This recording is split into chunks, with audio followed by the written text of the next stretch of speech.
And here's what happened. Within 48 hours after I stopped eating gluten products, within 48 hours, after 50 years of problems, within 48 hours, my GI tract was back to normal. And I have never had a problem with my GI tract since I took gluten out of my diet. The other thing that happened was that, and this was a great byproduct, but within just a few days after I took gluten out of my diet, all that pain that I was feeling in different parts of my body went away. I've been essentially pain-free now for almost 2.5 years. So, at least for me, taking gluten out of my body and paying attention to that sensitivity that I have was a real benefit. I need to change hands for my walking stick.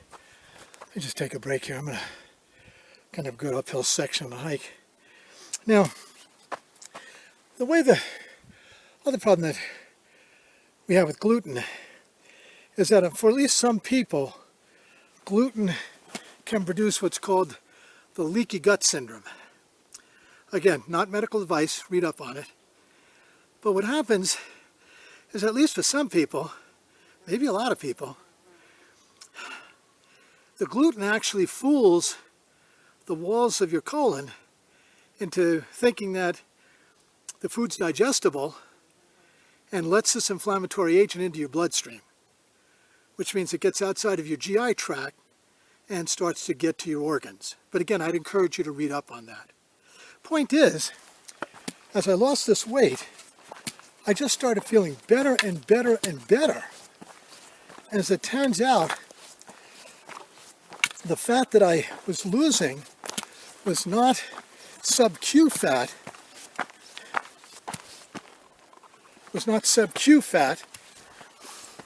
it was fat that was surrounding my organs. So that was another issue that was helping me feel better. But the point is that I had said in my introductory video that I feel like I'm 35. I mean, let me see if I can turn to the right here and you can see that. I don't know if the camera will pick that up, but if you can see that flat land down there, that's where I started this hike. And now I'm pushing 7,000 feet. So that's what I mean when I say I feel like I'm 35. I don't have the body pain anymore. I don't have the GI problems anymore. And I have to tell you, honestly, I may have said this before, but I was paying an absolutely grievous price for the gluten that I was eating. A grievous price. I can't tell you all the difficult situations that I ran into because of gluten. So, to take this whole idea one step further though, I do have to be honest and tell you that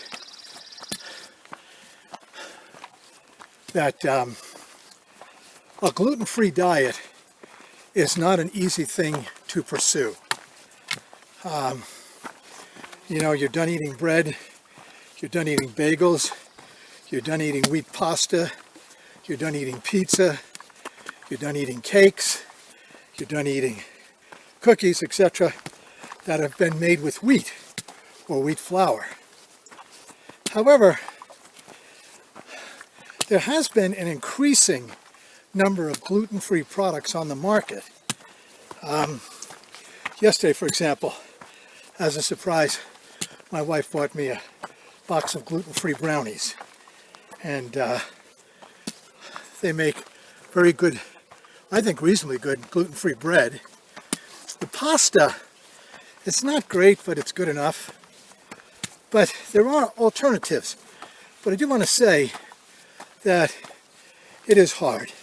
So, for example, there's not a place that I have gone to, a major fast food place that cooks hamburgers that offers gluten-free buns. And in the Salt Lake area, I haven't found any sandwich place that offers gluten-free rolls or even gluten-free bread. Probably are some, but what I'm trying to say, it's not commonplace. So there are places, if you're ordering a hamburger, where they will wrap your hamburger in lettuce, which actually, as it turns out, is something I happen to like a lot. So you're not getting any of the carbs, even from a gluten-free bun. But many other places just don't accommodate it at all. And when you're traveling, unless you're going to Europe, because they have a much higher sensitivity to gluten-free issues in Europe than they do in this country. When you're traveling around the country, that's really hard to find gluten-free things. However, for me, the payoff has been so worthwhile that I wouldn't go back to gluten-free products. I'd starve before I'd eat a gluten product. I mean, I've just been so fundamentally healthy. Well, this is good. I'm looking up here and I'm at these small bridges, and that means I'm about a quarter of a mile from the summit. But I would never go back to gluten at all. To be able to have those GI problems completely resolved, my goodness, I can't tell you how much better I feel and what a relief that is. And to not have the body pain, the joint pain, has been pretty amazing too. And so the end result of all of that is I'm now approaching about the summit at about 7,500 feet, and from there I'll rest for a little while, and then it's about a 7.5 mile downhill. Well, anyway, I hope that was informative. Again, I'm not encouraging anyone to go gluten-free. I am just encouraging you to read up on it, because I think there's a lot more people out there who just don't realize, than me, that just don't realize what price they're paying by having gluten in their diet. Okay, so that's the end of my gluten story. I'm going to keep pushing up this trail.